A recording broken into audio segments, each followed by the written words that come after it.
Y ahora sí estoy grabando. Deberían estar viendo mi pantalla ahora mismo. Le estoy compartiendo el... Ya, aquí tengo el chat abierto. Por si acaso, escriban nomás en el chat durante la clase porque tengo el chat abierto en otra pantalla, así que lo estoy viendo constantemente. Ya.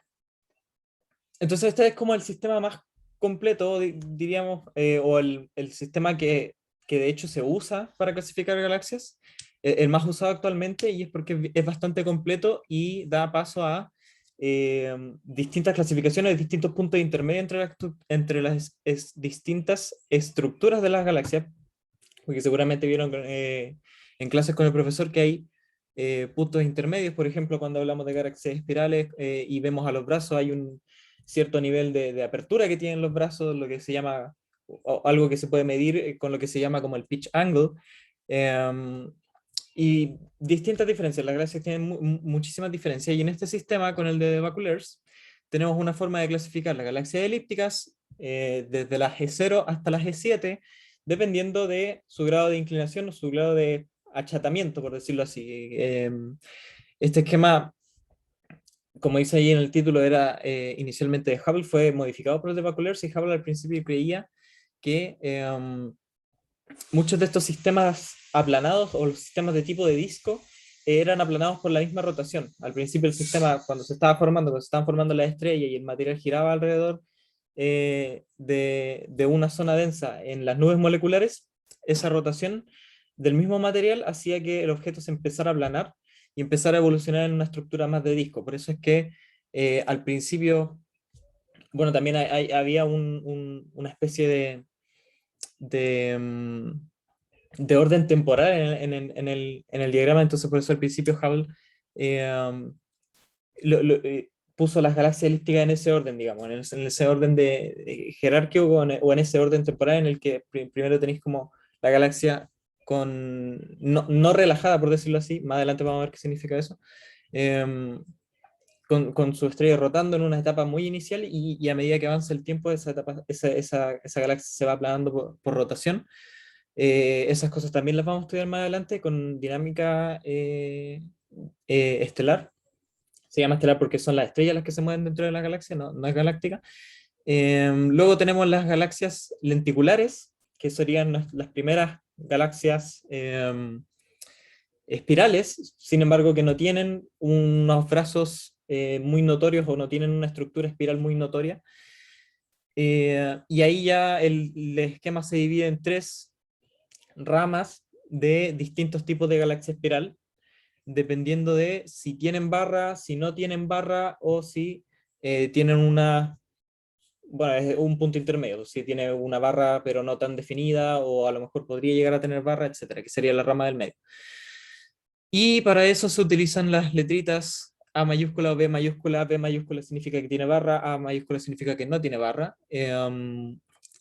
Bueno, las galaxias lenticulares tienen el cero, también tienen su forma de indicarle que si tienen barra o no.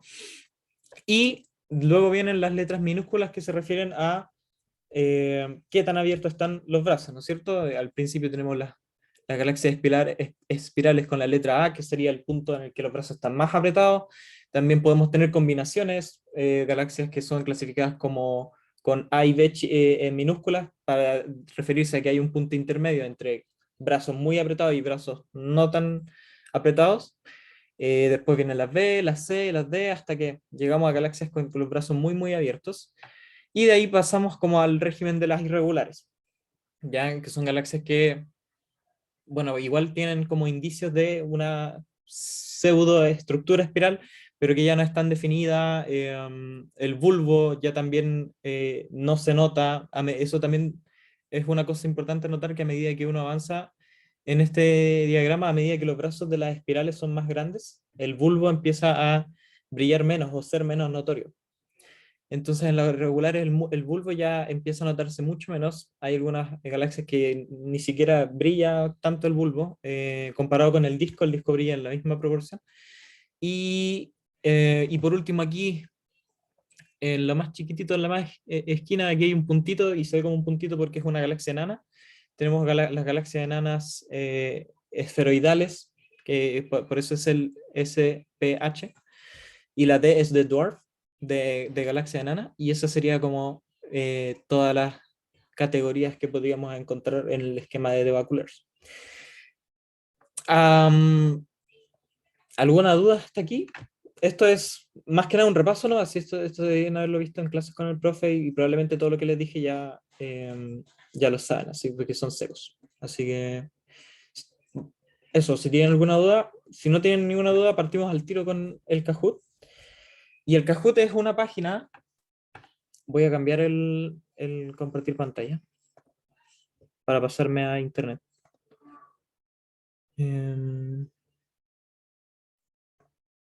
Aquí. Kahoot es esta página de aquí, que se la voy a poner en el chat o pueden entrar ustedes. Y en esta página ustedes entran, meten un código, un PIN, que les voy a mostrar yo, em, para que juguemos un juego que es de un quiz. Es para responder preguntas, va a salir la pregunta en pantalla, yo se los voy a mostrar aquí compartiendo pantalla, y ustedes en su pantalla tienen que elegir el cuadrito con el cual, o sea, cuál es su respuesta, básicamente, ¿no es cierto? Entonces, entren todos al Kahoot, y yo voy a empezar el jueguito.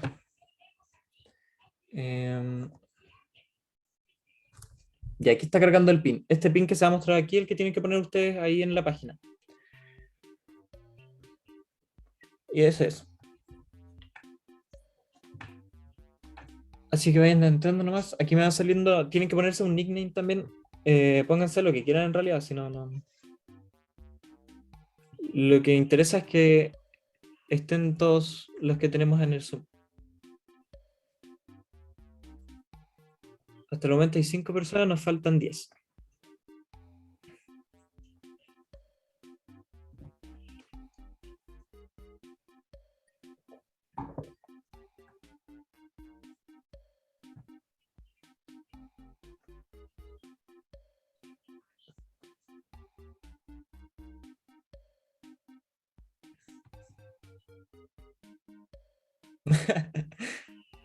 Tenemos al mismísimo de Baculers en la sala.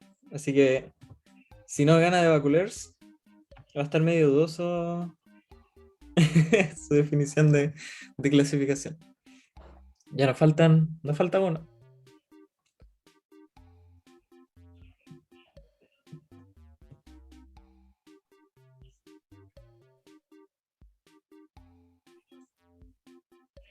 ¿Estamos o no?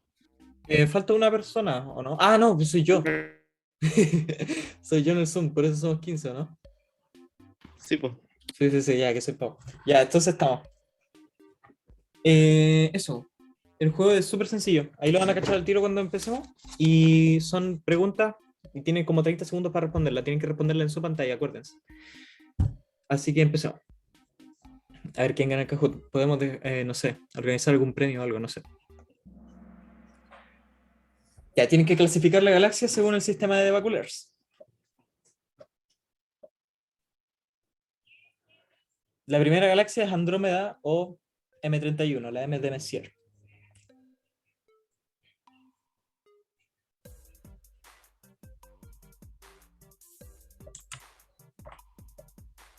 Y ahí están respondiendo. Acuérdense de preguntarse, ¿tiene barra o no? ¿Qué tan abiertos están los brazos espirales? Todo ese tipo de cosas. 2 segundos, uno. Ya. Tenemos. Uy, la mayoría la chuntó. Ay, se me sale esta cuestión. Ya. Tenemos que la galaxia de Andrómeda es una galaxia SA mayúscula B. De los que, o de las personas que respondieron correctamente, ¿alguien quiere decir por qué es SAB y no otro tipo?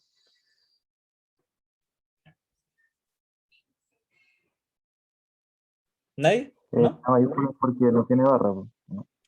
Exactamente, la A mayúscula es porque no tiene barra y la B chiquita es porque tan abiertos están los brazos espirales. Una cosa que hay que destacar de esta clasificación es que, si se dieron cuenta, es puramente visual. Va a depender de quién observe o quién considere qué tan abiertos están los brazos espirales, por ejemplo, cuál es la clasificación de la galaxia finalmente. Entonces, es como súper subjetivo, por decirlo así, ¿no es cierto? Como que uno podría decir, ya, yo no encuentro que esos brazos estén tan abiertos, entonces voy y le pongo una A. Otras personas pueden considerar que es un punto intermedio, pero bueno, las respuestas que están aquí son las que están sacadas de un catálogo o no, mentira, una base de datos que no tengo la página ahora mismo, se los puedo mandar después, que es de donde uno puede buscar el objeto y te sale como su clasificación. Entonces, esa es como la fuente, por decirlo así. No crean que esta clasificación la puse yo y de manera subjetiva yo creo que tiene ese brazo. Así que sigamos con el juego. Gaspar F en primer lugar. Cuidado con The Baculers, que está en el quinto puesto. La galaxia del triángulo, entonces, M33.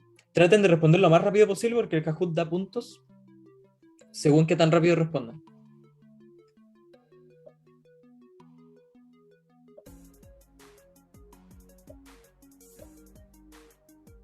La galaxia del triángulo.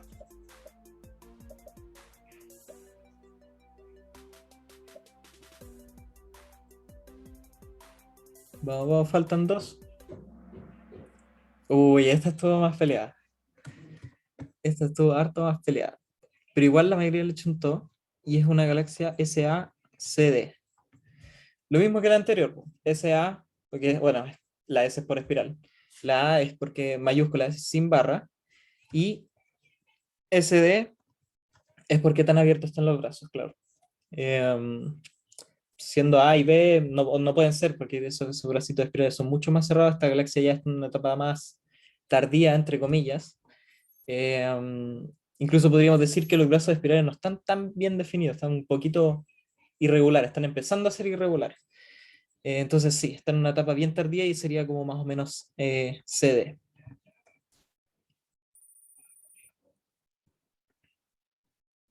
Siguiente pregunta. M77, Messier 77.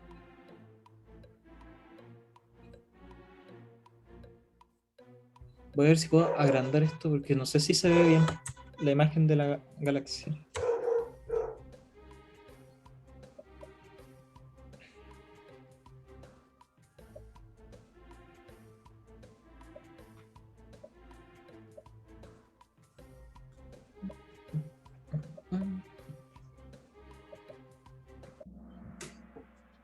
Uy, esta parece que muchos se fueron por la verde, que es S-A-B larga, B minúscula.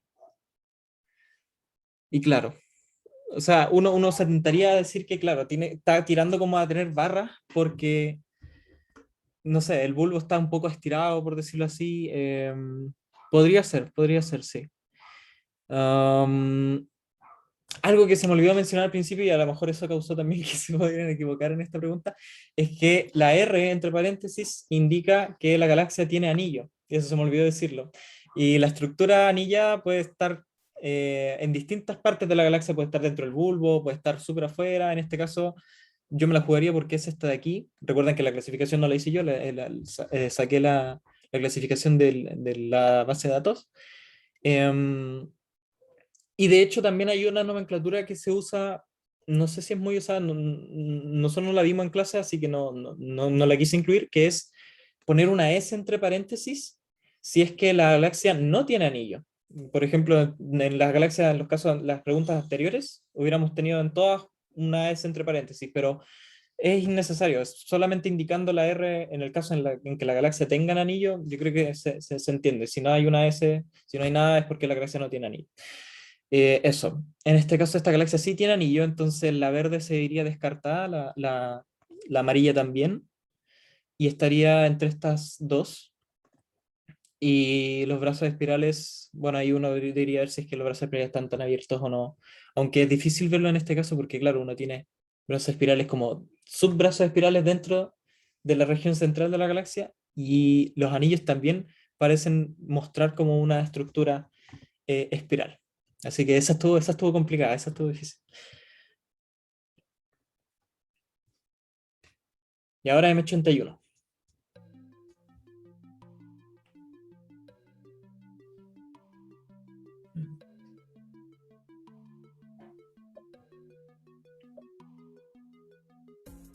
Tenemos las primeras respuestas. Los dedos rápidos.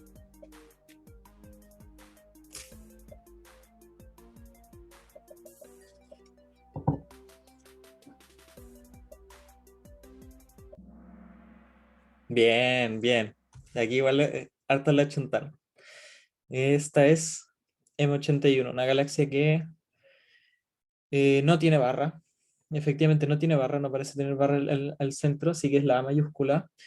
Y los brazos espirales. Los brazos espirales están, sí diría que no tan apretados. Yo esperaría, si fuera una galaxia A, como la opción roja, esperaría que los brazos espirales siguieran más o menos eh, el contorno del disco de la galaxia. Estas están un poquito abiertas y en ese caso sí, pareciera más ser como una tirada a tener la letra B minúscula. Oye, Gaspar está on fire. Estaba primero, pero hace desde el principio. M87, la conocida galaxia M87.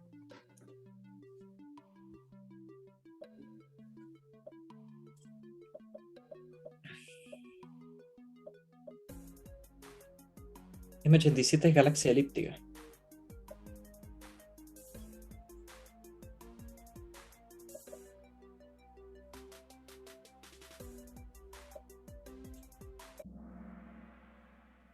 Bien, bien, bien, bien. Y aquí, cuando hice el Kahoot, le puse como un rango de error, por decirlo así, porque uno ve la imagen y es como, no sé si a ustedes les pasa, yo cuando vi el diagrama de Baculers, veo el E0, el E1, hasta a lo mejor el E2, y digo, si yo veo una galaxia así, es como esferoidal o de ese estilo, no podría distinguir en qué etapa está, porque son muy similares. Entonces, por eso las primeras opciones las dejé como correctas igual.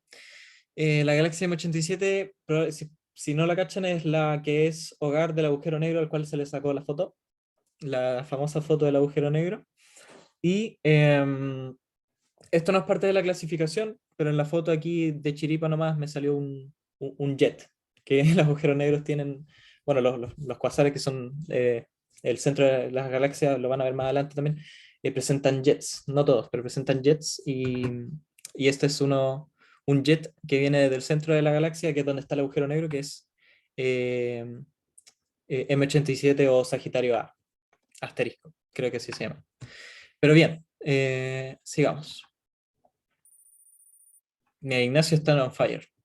Le respondió, ya, esta es una de verdadero y falso. ¿Puede una galaxia elíptica convertirse en una espiral con el tiempo? A medida que pasa el tiempo, ¿puede una galaxia elíptica transformarse en una galaxia espiral?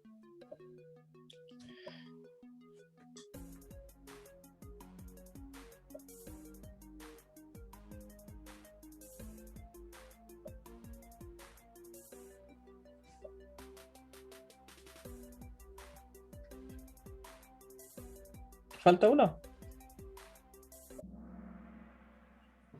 Falso. ¿Alguien me puede decir o quiere jugársela por decir por qué es falsa esta aseveración?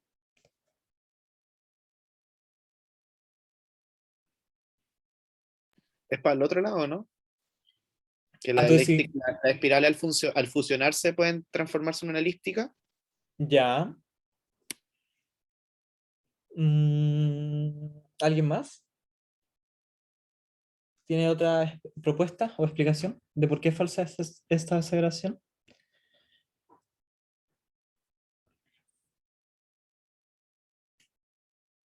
Ya, lo que dijo el compañero igual es, eh, no estoy seguro, pero podría ser cierto.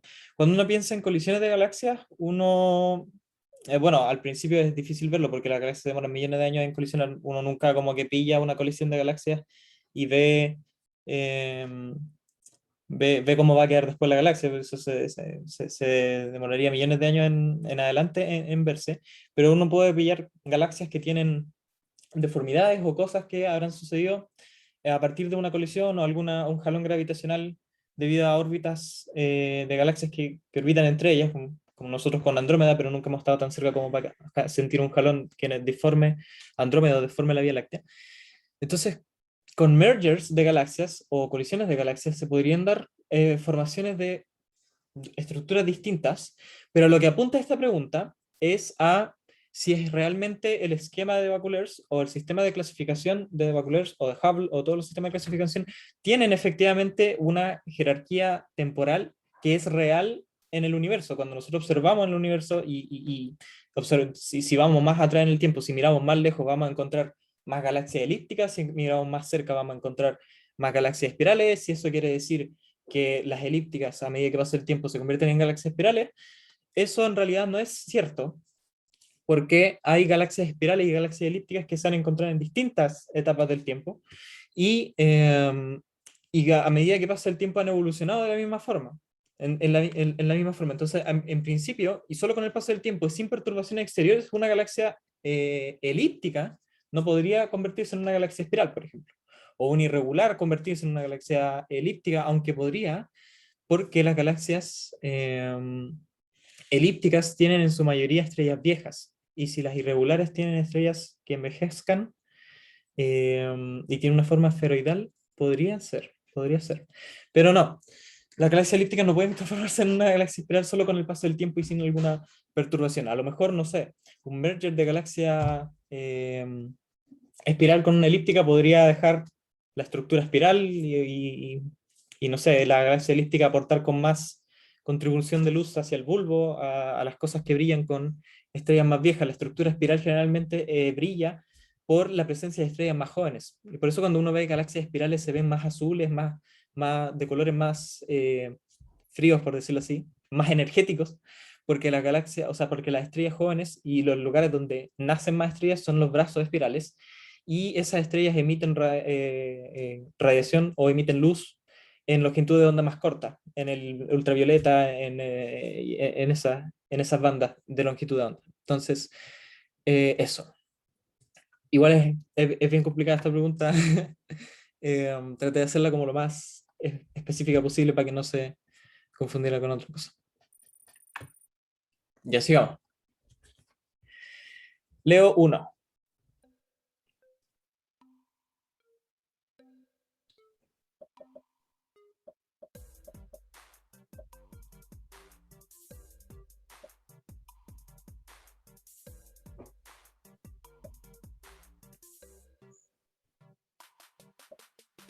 Ya esta pregunta igual tiene su trampa.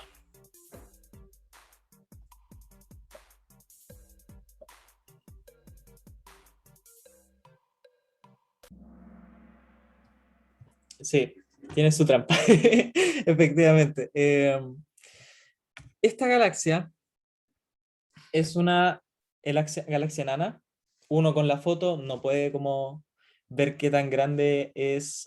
O sea, te puedes hacer una idea como de su tamaño por cómo se ven las estrellas.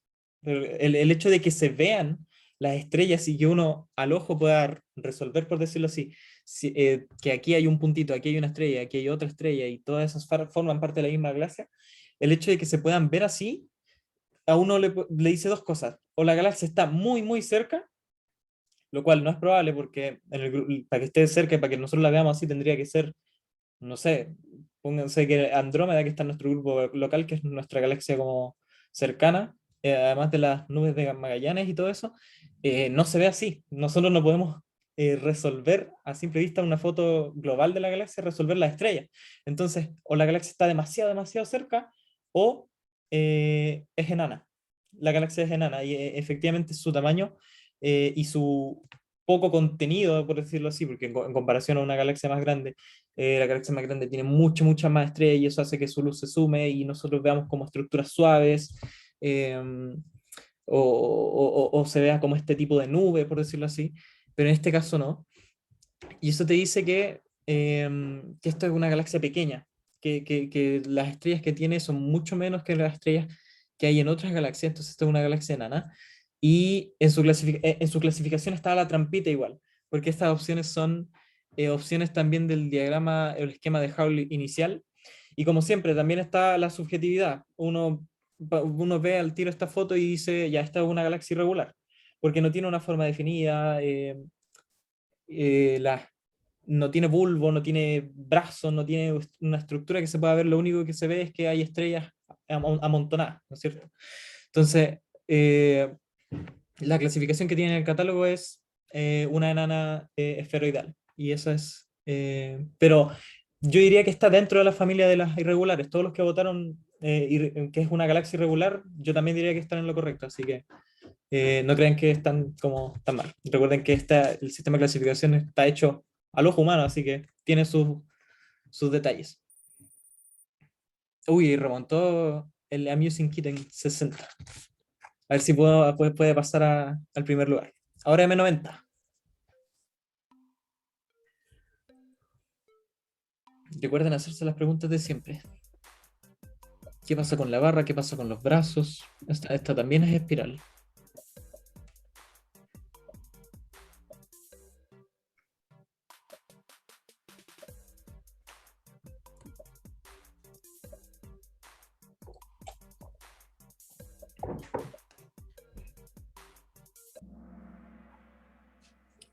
Una SAB y AB.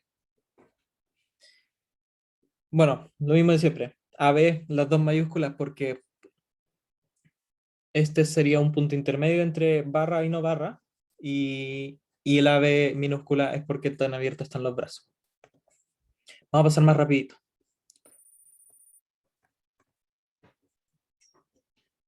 M95. Hay muchas M en este Kahoot. Este de aquí parece un ojo.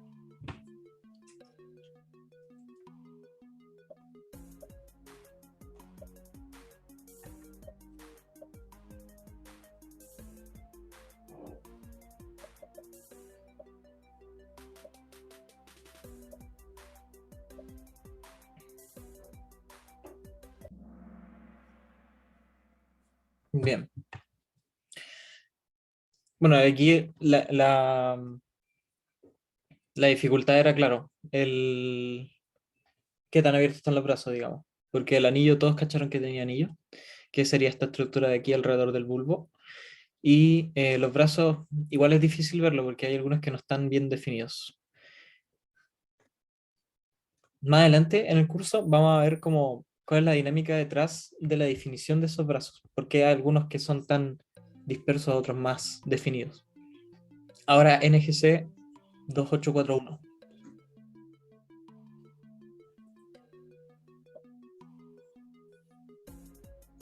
Aquí pueden asegurarse con información sobre el centro, porque se ve bastante bien.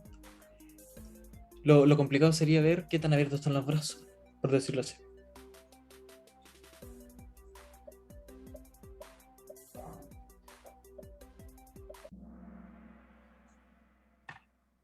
Esa es principalmente la dificultad. Em, esta es de las galaxias, más adelante las van a ver. El nombre era con F, no me acuerdo. Floculantes. Las galaxias floculantes son las que presentan estos brazos espirales, que son brazos que no están como bien definidos, por decirlo así. Son brazos múltiples, hay muchísimos, es como si tuvieran muchísimos brazos y si uno se pusiera, no sé, a seguir una línea eh, para dibujar un brazo, no sabría uno por dónde irse porque hay como 1000 caminos aquí. Esas galaxias floculantes son las que les decía que más adelante en el curso van a ver la dinámica eh, estelar, cómo rotan las galaxias, las estrellas en la galaxia, cómo rota el material en la galaxia, que hace que su estructura tenga un brazo definido, que sea una galaxia espiral como tal, o sea una galaxia con brazos floculantes. Y en este caso, NGC 2841 es una galaxia floculante, y por eso es tan difícil ver en qué etapa están los brazos, si están muy abiertos, si están muy cerrados, y esa es la dificultad de la pregunta. NGC 1032.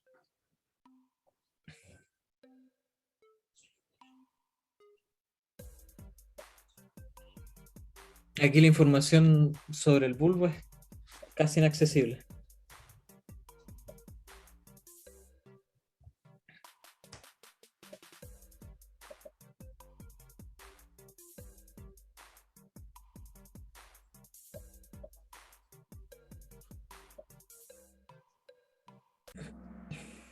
Muy bien, esta sí la pillaron bien.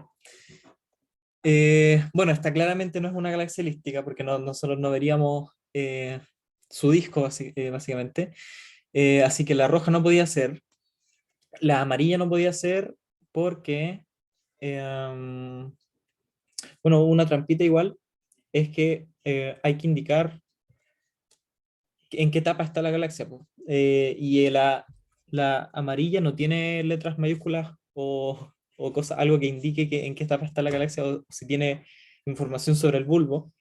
Em, la azul es porque es una galaxia espiral, pero uno no puede decir si es que tiene brazos espirales o no, o si tiene una estructura de espiral bien definida como para ver si es que está en alguna otra etapa evolutiva, pensando en qué tan abiertos están los brazos, por decirlo así. Entonces, esta sería un ejemplo de galaxia lenticular o clasificada como galaxia lenticular. En la clasificación está puesta como una galaxia lenticular o a lo mejor una SA como en primera etapa. Em, Así que si la pensaron como SA, igual podía ser. Y no podía ser la verde porque no hay como saber si tiene barra o no, entonces no se le puede poner como la A mayúscula o la B minúscula, o sea, mayúscula. Vamos con la penúltima, M105.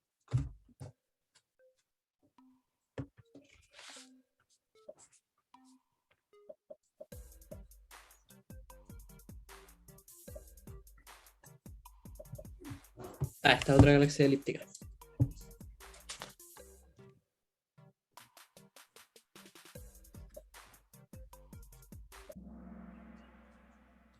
Aquí también, ahí justo fueron las dos opciones más votadas. Aquí también la misma historia de la anterior. Como hay un punto en el que las galaxias elípticas son difíciles de definir, es difícil de verle la forma a simple vista, le dimos un rango de error ahí para que uno pudiera decir qué tan abierto, o sea, qué tan inclinado, qué tan achatada puede estar la galaxia elíptica. Para dilucidar cuál es la forma de ese tipo de galaxias, lo que se hace, y más adelante lo van a ver con el profe, es estudiar el perfil de luminosidad, que es estudiar qué tan brillante es la galaxia en función de la distancia hacia el centro. Y ahí se hacen unas curvas, las curvas que más sirven para dilucidar cuál es la forma de la galaxia se llaman isofotas, que son curvas que siguen en el contorno de la galaxia que tienen la misma cantidad de luz en ciertos radios. Entonces, uno graficando o dibujando las isofotas en la galaxia puede ver cuál es la forma o cuál es la estructura que tiene la galaxia en general, o las estrellas que orbitan alrededor. Eso sirve para hacerlo con galaxias elípticas más que nada, porque las galaxias espirales igual se les sacan las isofotas y pasan cosas interesantes con los brazos, pero los brazos los vemos y podemos definir antes. Y la última, NGC 7331.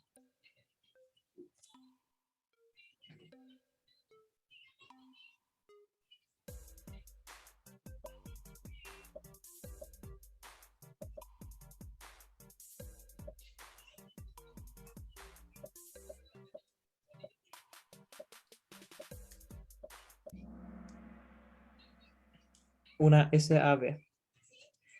Una galaxia sin barra con brazos en etapa B. Esa es la clasificación del catálogo.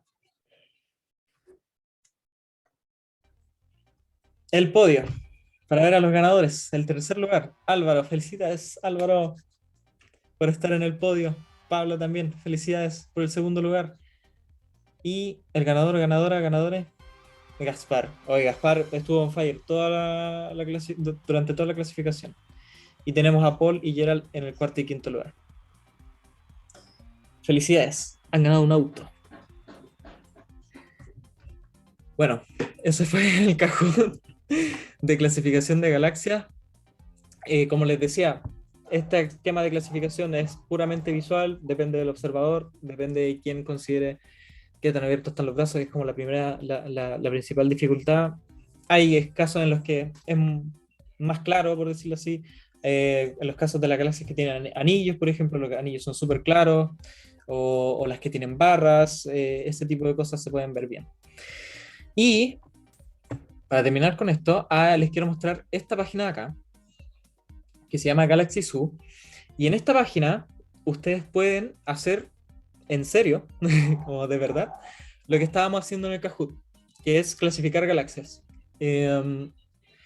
Hay, aquí es como una barrita que muestra como 89% de las galaxias clasificadas, es como una base de datos de imágenes de galaxias, en donde el 89% están clasificadas, todavía falta un montón que hay que clasificar, y como es una pega visual o algo que uno no podría sentarse y clasificar todas las galaxias que están en un catálogo, porque son muchísimas, lo dejan abierto para que la gente lo pueda hacer, y si nos metemos aquí, no sé, a clasificar, eh, podemos ver la imagen de una galaxia y decidir si, bueno, aquí esta cosa nos pregunta si, qué tipo de estructura tiene, si la galaxia parece suave, parece tener estructura, parece una estrella, en este caso, no sé, por ejemplo, se ve suave, um, es un poco, no diría que es perfectamente esférica, pero tampoco es disco, así que yo diría que está entre medio, y así uno puede ir jugando como con esta cosa, jugando entre comillas porque uno de verdad la está clasificando, y ya sí, esta no tiene ninguna perturbación, o podría ser una perturbación menor, ya que tiene otro cuerpo ahí, a lo mejor es una galaxia que está cerca, a lo mejor la está perturbando, puede ser un merger incluso de galaxias aquí.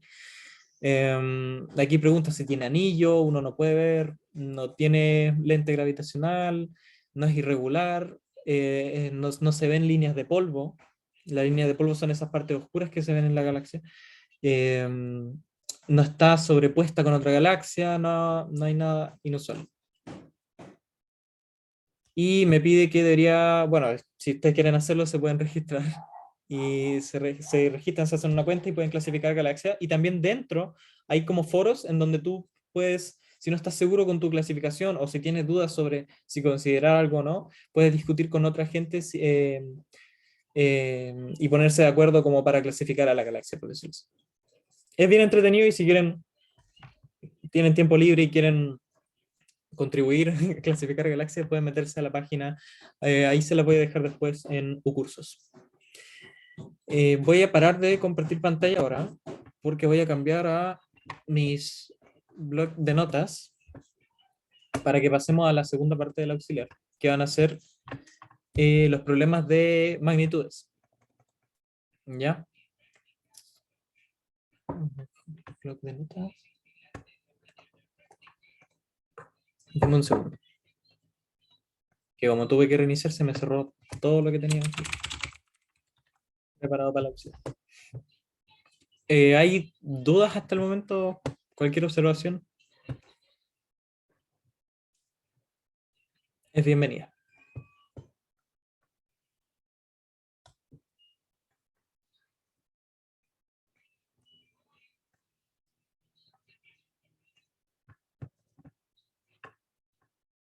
Ya.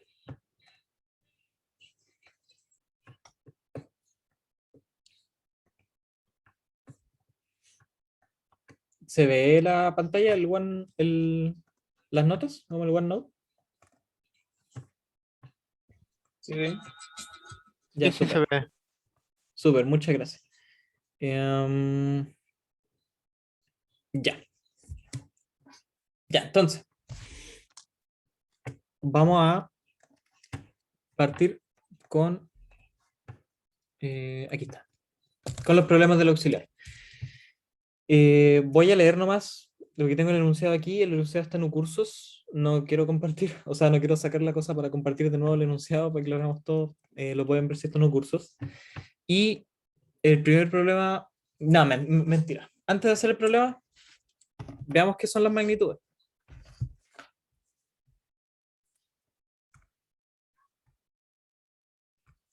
Esto me imagino que no lo han visto con el profe porque es materia de cursos anteriores, así que esto es más que nada un repaso para recordar sobre magnitudes y sobre cómo se trabaja con magnitudes. Entonces, magnitudes. En astronomía, nosotros como para estudiar todo lo que existe en el universo ocupamos la luz. La única herramienta que tenemos es la luz. Y eh, la luz que nos llega de un objeto astronómico, por decirlo así, una estrella, viaja por el espacio, forma esférica, y nos llega hasta nosotros. Un monito aquí. Para medir la cantidad de luz que nos llega, nosotros definimos una cantidad que se llama la luminosidad. La luminosidad tiene relación con el flujo, y el flujo también es una cantidad análoga a la luminosidad, de hecho tiene una relación, y el flujo es qué tanta energía me llega como función de el área, el tiempo,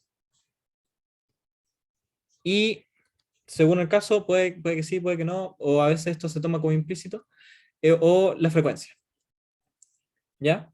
Es como una densidad de energía, por decirlo así.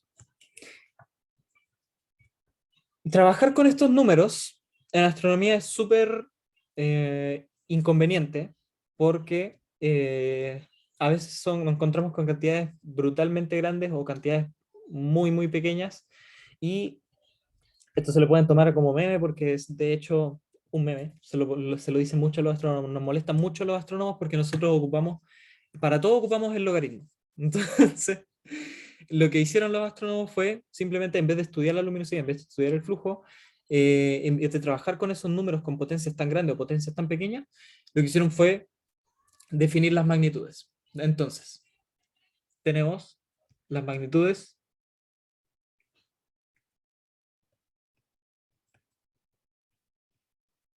absolutas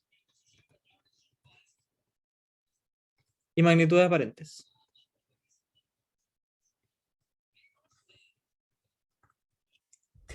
El sistema de magnitudes, ya no lo recuerdo bien, pero creo que lo habían definido al ojo unos griegos viejos hace mucho tiempo.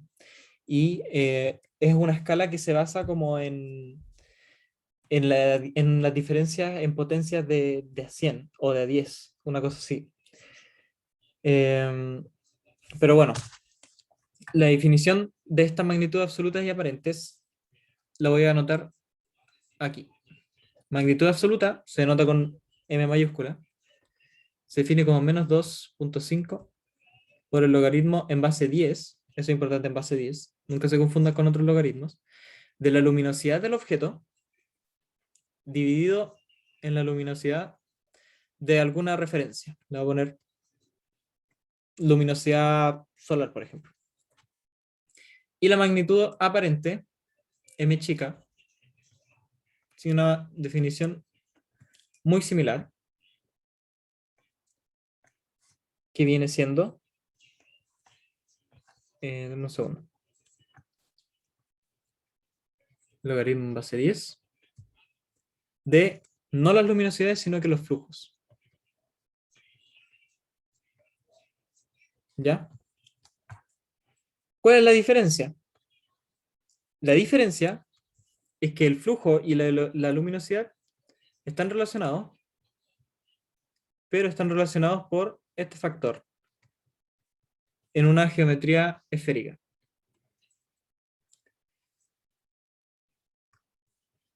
Este factor, no, mentira, esto está al revés. Perdón, me confundí, me confundí. Es el flujo, el que es igual a la luminosidad, como sobre 4πr cuadrado, sí. El flujo se define a partir de la luminosidad, porque la luminosidad es una cantidad intrínseca. La luminosidad de un objeto es qué tanta luz emite el objeto, pero intrínsecamente. Nosotros en la Tierra, tanto por efectos de absorción de la atmósfera, tanto por efectos de absorción del material que hay entre nosotros y el objeto, hay muchos procesos que pasan con la luz también, el scattering, la extinción por polvo. Hay muchos procesos que hacen que las luces, la luz que nos llega de objetos astronómicos de fuentes fuera del planeta Tierra, nos llegue o distorsionada o simplemente no nos llegue. Parte de la luz se pierde. Y esa luz, bueno, eso va a causar que la luz que nosotros observamos del objeto no es realmente la que el objeto emite. Y es por eso que nosotros nunca podemos observar, por decirlo así, la luminosidad de un objeto. La luminosidad de un objeto siempre se estima. Las cosas que nosotros sí podemos medir son cosas como el flujo. Pero para conocer, por ejemplo, si nosotros medimos el flujo de una estrella o el flujo de una galaxia y nosotros queremos conocer la luminosidad, que sería la cantidad de luz intrínseca que emite ese objeto, necesitamos conocer r cuadrado, que es la distancia que existe entre nosotros y la galaxia, que básicamente la ley según la cual se rige la luz que emite un cuerpo esférico va a seguir esta geometría, y por eso es que decrece la cantidad de luz o la intensidad de la luz, por decirlo así, decrece como r cuadrado. Entonces, cuando uno define las cantidades de magnitud aparente y magnitud absoluta, hace alusión a algo parecido. Como magnitud absoluta se define a partir de la luminosidad, la magnitud absoluta da cuenta de una cantidad intrínseca, una propiedad intrínseca del objeto. Y la magnitud aparente sería lo contrario. La magnitud aparente, como su nombre como que lo insinúa, es cómo aparenta brillar el objeto, cómo es que nosotros lo observamos. Y es por eso que también se define a partir de cantidades observadas como el flujo. Entonces, bueno, y hay otra definición también. Hay una definición con pensar la magnitud absoluta como el brillo o qué tan luminosa sería la fuente si estuviera como a 10 parsecs de distancia de nosotros o a una unidad astronómica, una cosa así. Pero bueno, eso es como la definición de las cantidades de magnitud aparente y magnitud absoluta. Entonces, con esa definición, vamos a hacer ahora los problemas del auxiliar. Voy a hacer algo primero antes, para que no...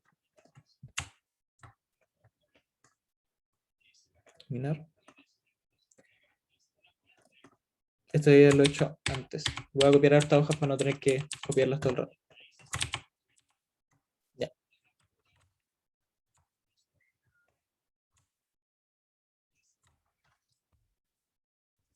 Entonces, P2, porque la P1 era el Kahoot. Ya, el auxiliar nos dice P2A.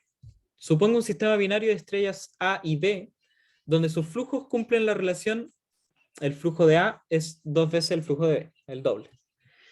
Siendo la magnitud aparente del sistema, eso está mal escrito, no lo pesquen. La magnitud total del sistema, magnitud aparente, es igual a 5. Nos piden calcular la magnitud aparente de cada estrella por sí sola. Entonces, P2A. Tenemos dos estrellas, estrella A y estrella B. Nos dicen que el flujo de A es 2 veces el flujo de B y que la magnitud del sistema, lo voy a poner, es igual a 5. Ven que muy feo. Ya. ¿Cómo partimos con esta definición? Bueno, lo que se nos ocurre, o en realidad no, uno no se le ocurriría al principio porque poca intuición tiene sobre esto, pero para despejar las magnitudes aparentes de cada estrella, uno, no sé, pensaría en formar un sistema de ecuaciones porque nosotros sabemos, por ejemplo, cuál es la magnitud del sistema en conjunto, y ahí podríamos armar unas ecuaciones con el flujo y con con las fórmulas que vimos aquí, de definición para las magnitudes aparentes y absolutas. Aparentes en este caso no necesitamos la magnitud absoluta, para ver cuál es la magnitud aparente de cada una por sí sola. Entonces, a uno podría plantear sistema de ecuaciones, no sé, algo de este estilo. Una suma de magnitudes igual a 5, que es la magnitud del sistema, ¿no es cierto? Y ahí, no sé, tratar la definición de la magnitud aparente y tratar de despejar algo con otra ecuación, no sé. MA menos MB igual a... De hecho, la diferencia entre magnitudes, y esto es algo que voy a definir aquí aparte, si tenemos... Pucha, es difícil usar otras letras que no sean A y B, puede ser C y D. Si tenemos una diferencia entre magnitudes, D, la podemos calcular como 2.5 log 10 del cociente entre sus flujos. ¿Ya? Entonces, podemos armar nuestro sistema de ecuaciones con esa definición. Y aquí seríamos el flujo de A sobre el flujo de D.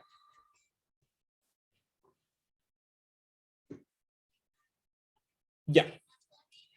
Hasta ahí todo correcto, ¿no es cierto? La verdad es que no. Hay algo muy malo en este sistema de ecuaciones. Algo que obviamente yo lo hice a propósito, es para que veamos, o quiero ver también si es que ustedes como pillan qué es lo que puede ser. Hay una de las dos ecuaciones que está mal. Ahí, se me olvidó abrir el chat. Las magnitudes del sistema. Ya. Álvaro pregunta en el chat si las magnitudes del sistema en total, que es igual a 5, siempre son la suma de A y B. Y Álvaro apunta específicamente justo a la pregunta o a lo que quería que ustedes vieran, y es que es eso justamente lo que está mal.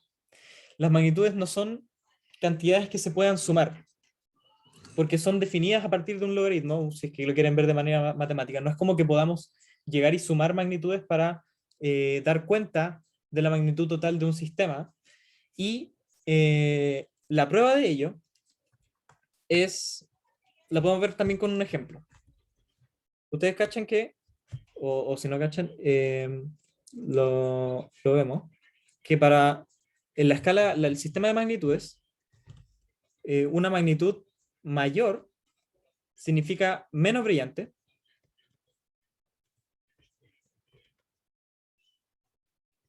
y una magnitud menor significa más brillante.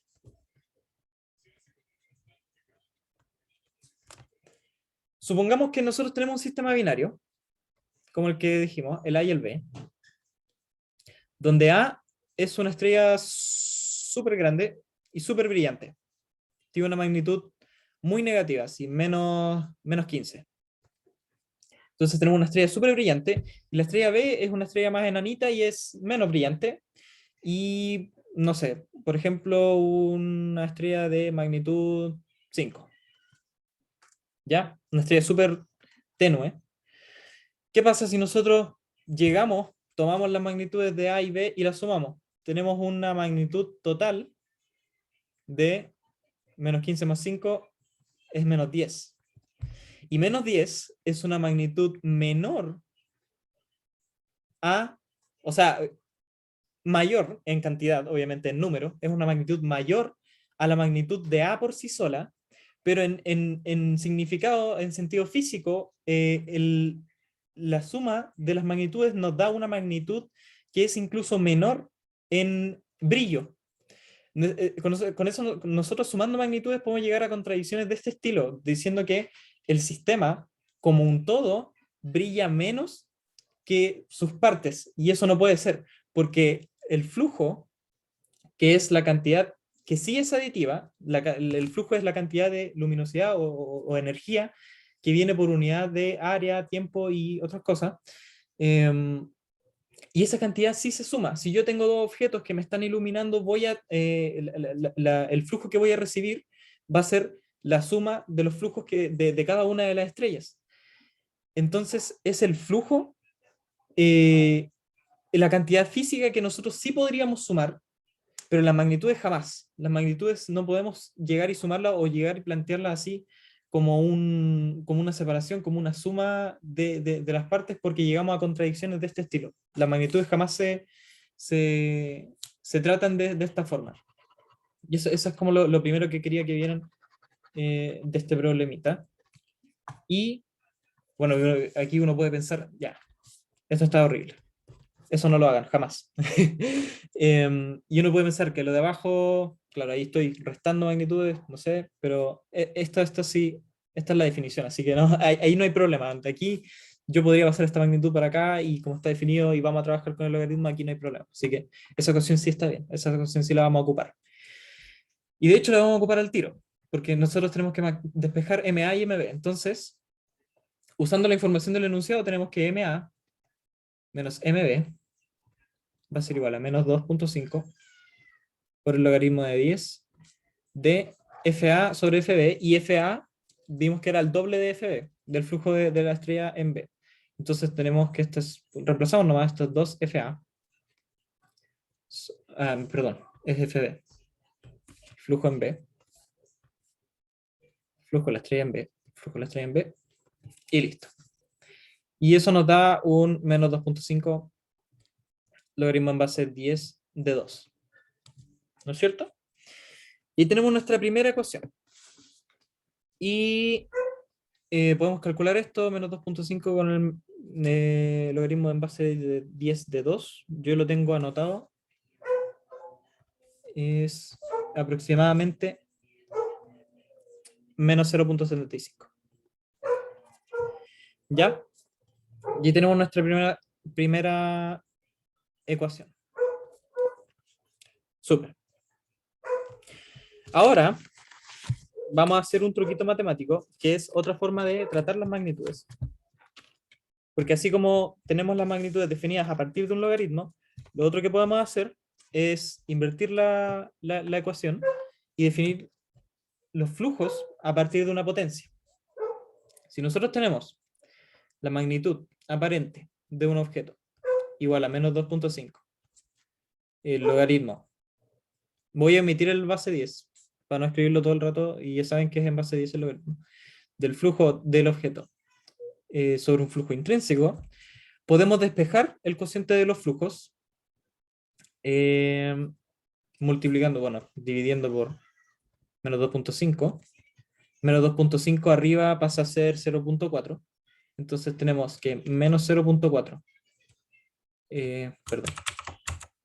Menos 0.4 por la magnitud aparente es igual al logaritmo del cociente entre los flujos. Y ahora tomamos potencia de 10. Y con eso nos va a quedar que el cociente entre los flujos es igual a 10 elevado a menos 0.4 la magnitud aparente del objeto. ¿No es cierto? Súper. ¿Qué sabemos nosotros ahora de nuestro sistema? Vamos a ocupar esta ecuación para definir lo mismo, pero en el caso de nuestro sistema. Partimos entonces de la magnitud aparente del sistema como menos 2.5, el logaritmo del flujo del sistema, y el flujo del sistema es el flujo de A más el flujo de B, dividido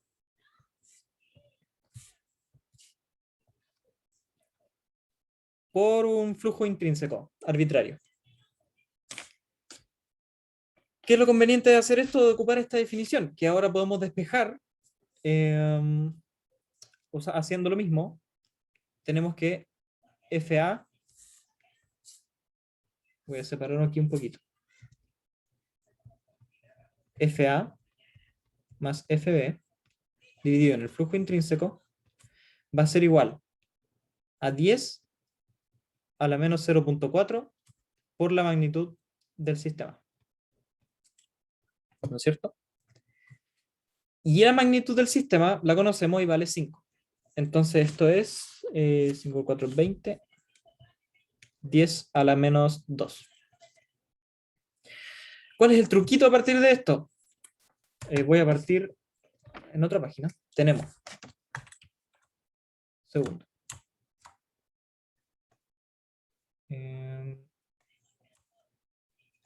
Ya. Tenemos que FA más FB sobre F intrínseco es 10 a la menos 2. Y esta fracción la podemos separar. La podemos separar en FA sobre F intrínseco más FB sobre F intrínseco. Y cada uno de estos términos como nosotros vimos, podemos despejar el coeficiente entre los flujos como 10 a la menos 0.4 la magnitud del objeto.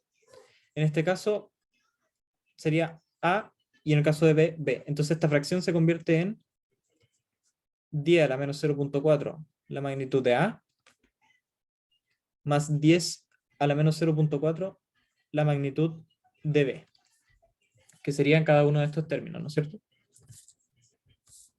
Este término sería el de aquí y este término sería el de aquí. Entonces nos queda, igualando a este término 10 a la menos 2 que era del sistema, nos queda 10 a la menos 0.4 magnitud de A más 10 a la menos 0.4 magnitud de B igual a 0.01, que es 10 a la menos 2. Y aquí usamos de nuevo, aquí vamos a usar la ecuación que sacamos al principio, que era esta de aquí, esta relación. Que la diferencia entre las magnitudes es menos 0.75. Entonces aquí podemos reemplazar. Tenemos que MA menos MB es menos 0.75. Entonces MA es MB menos 0.75. Reemplazando, nos queda 10 a la menos 0.4 de MB menos 0.75 más 10 a la menos 0.4 de MB igual a 0.01. Y aquí simplemente despejamos MB. Se puede factorizar aquí 10 a la menos 0.4 MB por 1. Esto era... Un segundo. Sí. Está 10 a la 0.3 más 1 igual a 0.01. Este término de aquí sale de 10 a la menos 0.4 por el menos 0.75. Queda 0.3. Y este 1 es el de acá. ¿Ya? Entonces pasamos dividiendo nomás. 10 a la menos 0.4 MB es igual a 0.01 dividido en 10 a la 0.3 más 1. Y esto lo calculé en un segundo.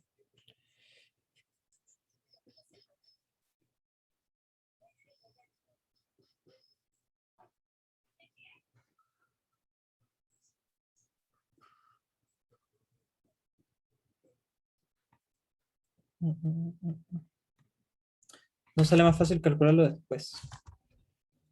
0.0. Ah, ya, sí, lo calculé. No lo podía encontrar. Este término de aquí es aproximadamente, si lo meten en la calculadora lo van a comprobar, aproximadamente 3. Y eso. Entonces, nos queda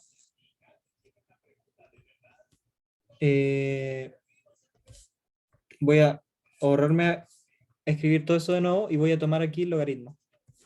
Entonces me queda 0.4 MB va a ser igual al logaritmo en base 10 de 0.01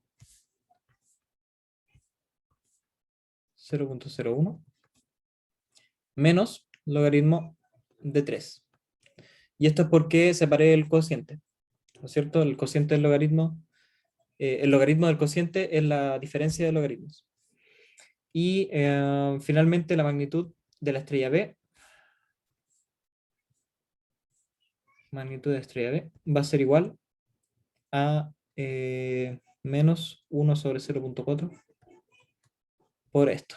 Y logaritmo 10, esto es menos 2 esto de aquí. Entonces esto es menos 2 menos logaritmo de 3. Y esto da como resultado... aquí está. Aproximadamente 6.19. Esa es la forma con la que podemos estimar la magnitud de B. Y con la magnitud de B tenemos al tiro la magnitud de A porque sabemos que la magnitud de A aparente es igual a la magnitud de B menos 0.75. Entonces eso sería igual a 75 son 6, 4 y 5, 4. 5.44. ¿No es cierto? ¿Está bien? 5.44. Bueno, eso. Entonces, ahí tenemos las magnitudes de cada sistema por separado. O sea, de cada estrella por separado, perdón. Y la gran moraleja de este problema es la del principio, la de que no podemos plantear las magnitudes así como así. Tenemos que tener en cuenta la definición, tenemos que tener en cuenta que las magnitudes no son aditivas, los flujos son aditivos, y cuando queremos hacer cosas de ese estilo, tenemos que trabajar con los flujos. Y la equivalencia siempre está. Podemos hacer la fórmula, pasarnos de magnitudes a flujo y de flujo a magnitudes para poder trabajar según corresponde. ¿Dudas con este problema?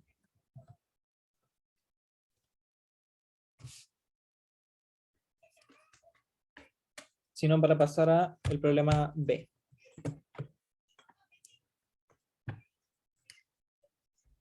Ya. Vamos a hacer ahora la parte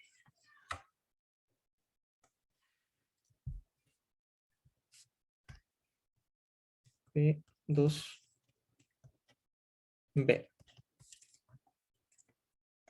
El problema B nos dice: las estrellas más brillantes llegan a tener un brillo del orden de 10 elevado a 5 veces el brillo del Sol. Si la magnitud aparente de estas estrellas contenidas en una galaxia es de m chica igual a 22.5, estime la distancia a dicha galaxia.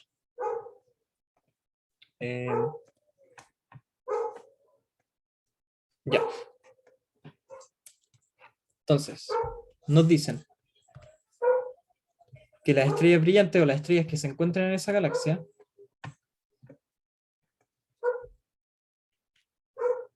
una galaxia con estrellitas, ¿no es cierto?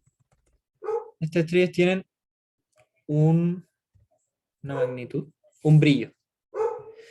Y con brillo nosotros podemos entender el brillo como flujo. Y el flujo es como la cantidad que nos da la equivalencia al brillo.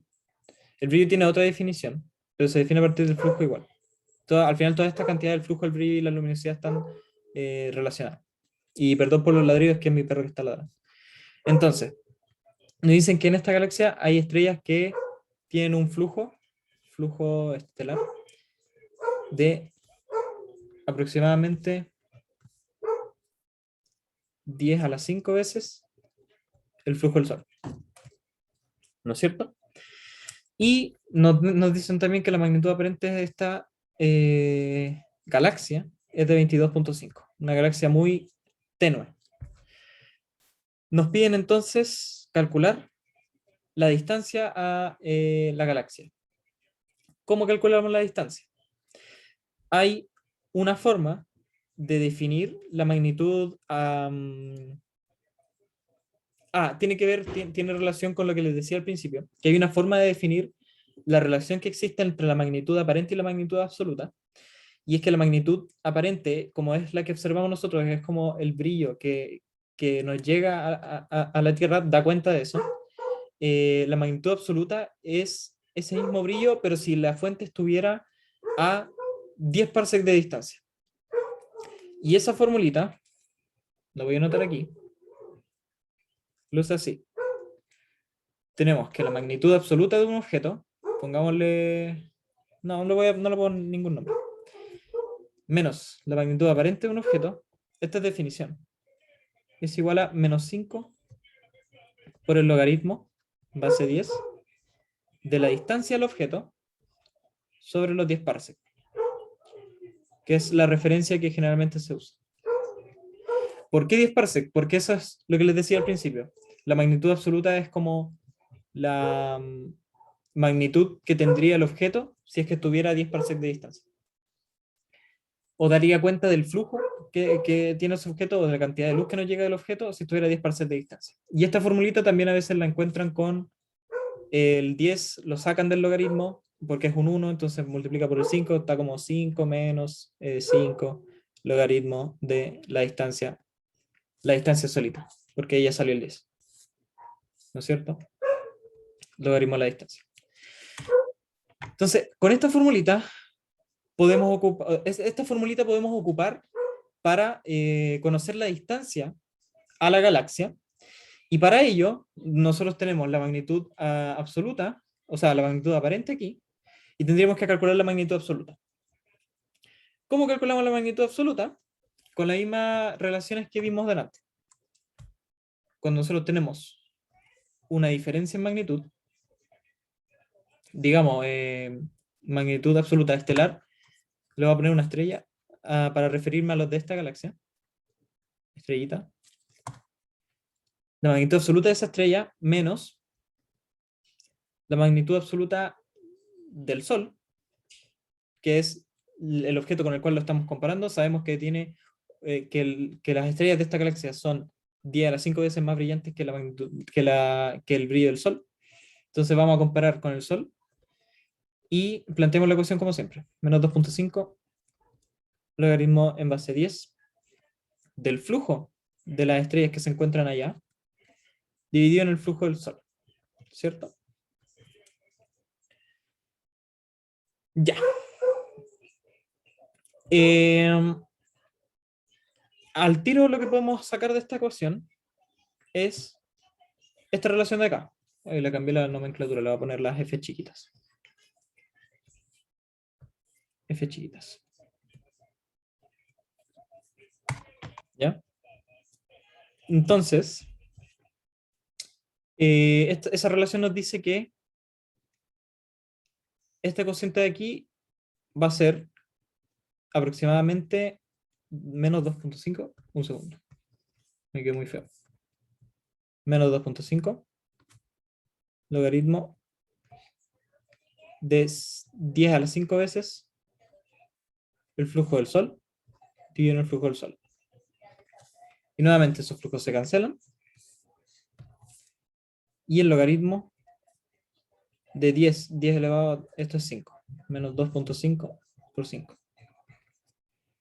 ¿Cierto? Y despejando la magnitud del Sol, el Sol tiene una magnitud de 5, magnitud absoluta. Tenemos m igual a 5, va a ser igual a esto de acá. Entonces va a ser magnitud estelar. Este dato no lo di al principio, y debía haberlo anunciado, pero eso sí, lo podemos llegar y reemplazar. La magnitud del Sol es conocida. Entonces, despejamos la magnitud absoluta de la estrella, que va a ser 5 menos 2.5, 5, que sería por 4 son 10 y 2, 2.5. Esto sería 5 menos 12.5 y eso es igual a menos 7.5. Entonces así podemos calcular la magnitud absoluta de una estrella que se encuentra en esa galaxia con la información que nos dieron de que es 10 a las 5 veces más luminosa que el Sol, ¿no es cierto? Y ahora ocupamos la formulita que les puse al principio, que es esta de aquí, la roja, para comparar la magnitud absoluta de las estrellas de allá con su magnitud aparente. Y eso igualarlo a... voy a usar la primera forma. Menos 5 logaritmo de la distancia entre los objetos sobre 10 parsecs. ¿No es cierto? Y reemplazamos.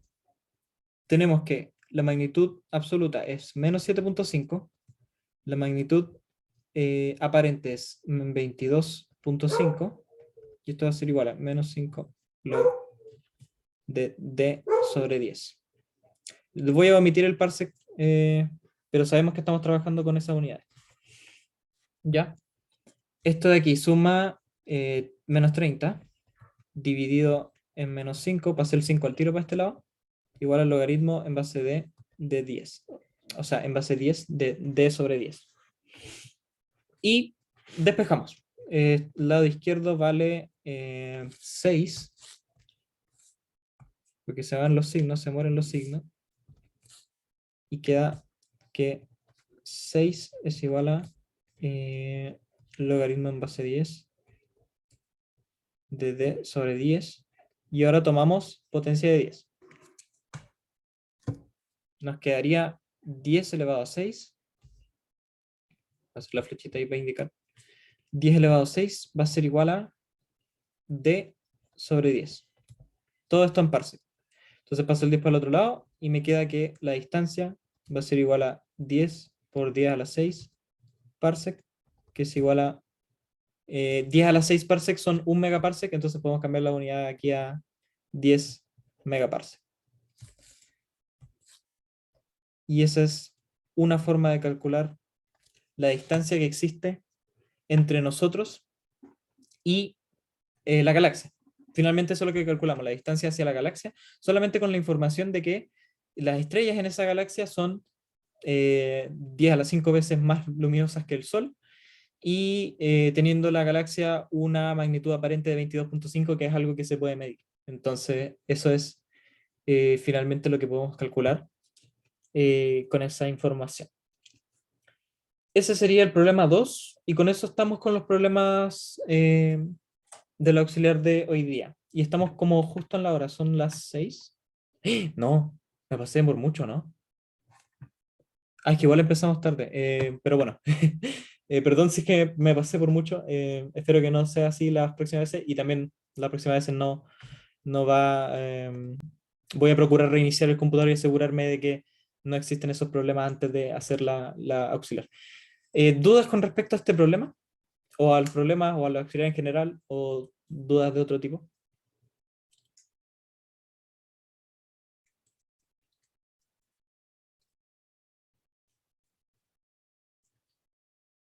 Ya. Entonces, si no hay dudas, vamos a dejar la auxiliar hasta acá. Y la otra semana, bueno, lo que les decía al principio, asuman que no hay auxiliar hasta que les avise que hay auxiliar. Y para la próxima auxiliar vamos a estar viendo más cosas de las que están viendo en cátedra, como lo próximo que sería función de luminosidad de Schechter, y la materia que viene después, que empieza a ser sobre los perfiles de luminosidad, los perfiles de Baculers y ese tipo de cositas. Voy a dejar de grabar.